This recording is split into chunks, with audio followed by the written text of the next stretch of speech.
Jair, esse é um momento importante, um momento decisivo. Na verdade, os desembargadores devem votar pela aprovação ou não desse projeto de agregação de mais de 30 comarcas aqui no estado do Piauí. Inicialmente se falava muito no termo extinção. Na verdade, elas serão agregadas a outras comarcas existentes. Essa é uma ideia do Conselho Nacional de Justiça que está sendo abraçada pela presidência do Tribunal de Justiça aqui do estado do Piauí. O projeto foi apresentado há pouco aos desembargadores. Depois foram tiradas algumas dúvidas, continua em discussão neste momento para posteriormente ser votado. A gente vai conversar agora com o juiz auxiliar da presidência do Tribunal de Justiça aqui do estado do Piauí, doutor Antônio Oliveira, que estava coordenando esse projeto, apresentando há pouco aos desembargadores. Foram feitos alguns ajustes, inclusive, para se chegar ao modelo atual.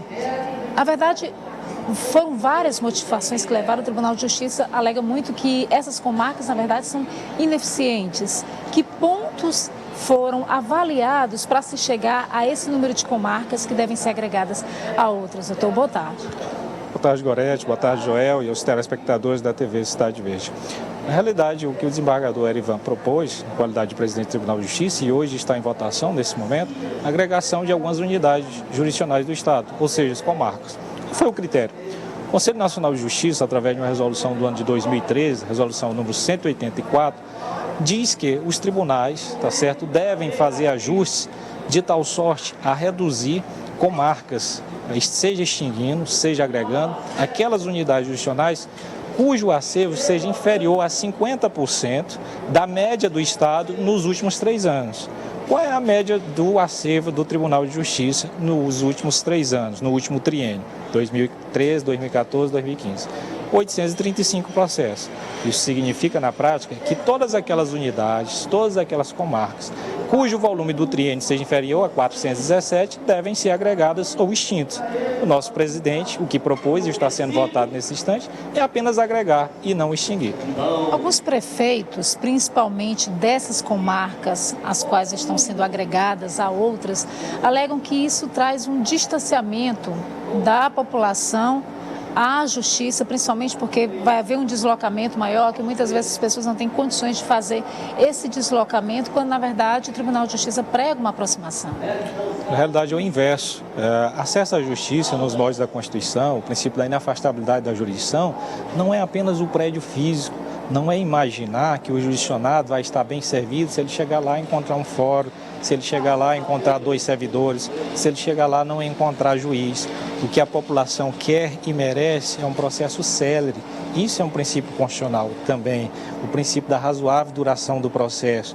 Ou seja, a população quer ingressar com o seu processo, mas ela quer que ele seja julgado rápido. E hoje, com a má distribuição da força de trabalho do tribunal, concentrando servidores e magistrados em locais de pouco movimento, isso traz um prejuízo enorme para locais de muito movimento, como por exemplo a capital, como por exemplo Picos e tantas outras cidades do interior que têm um volume processual alto, no entanto sua força de trabalho é insuficiente para dar vazão na velocidade que a população quer e merece. Caso seja aprovado hoje, como é que fica esse novo modelo? Como é que vai funcionar na prática? Bom, a resolução, em primeiro lugar, ela divide 2 grandes grupos. Um primeiro grupo que leva em consideração aquelas comarcas que estão vagas, sem magistrado titular, ou seja, passando a resolução da forma que está sendo votada nesse instante, estas comarcas automaticamente estariam agregadas, ou seja, a comarca A migraria para a comarca B de imediato. É claro que isso vão ter alguns ajustes, como por exemplo o acervo, a questão dos próprios servidores. O presidente, mediante uma portaria, um ato interno, irá disciplinar, em que pese a agregação acontecer de imediato no plano formal, mas materialmente não vai ser amanhã que todo o acervo vai ter que migrar, não vai ser amanhã que todos os servidores vão migrar. Ele vai disciplinar isso mediante portaria.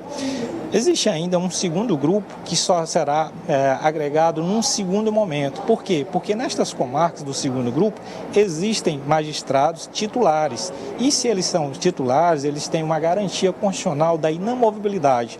Portanto, o presidente, atento para não ferir esse princípio constitucional do magistrado, vai esperar esta comarca vagar. Ou seja, enquanto esse juiz não for promovido ou removido, ela permanece como está. e apenas quando este colega for promovido e removido é que a comarca será agregada. Grosso modo, no segundo momento, nós teríamos dois grandes grupos. Um primeiro de aproximadamente 18 seriam de imediato e aproximadamente um outro grupo de 18 num segundo momento. Quero agradecer, então, ao juiz auxiliar da presidência do TJ, Antônio Oliveira, pelas informações prestadas. Joelson, o presidente do Tribunal de Justiça, Erivan Lopes, falava, inclusive, há pouco, que hoje existem cerca de 500 mil processos acumulados aqui no estado do Piauí e que levaria, no ritmo em que está, 46 anos para, digamos assim, dar vazão a tudo isso. Então, ele defende, na verdade, segundo ele, que durante muito tempo se pensou na porta de entrada, ou seja, no acesso da população à justiça e que agora é o momento de pensar na porta de saída, ou seja, de dar vazão a todos os processos que estão acumulados e, segundo ele, essa é a alternativa mais eficiente. Joelson?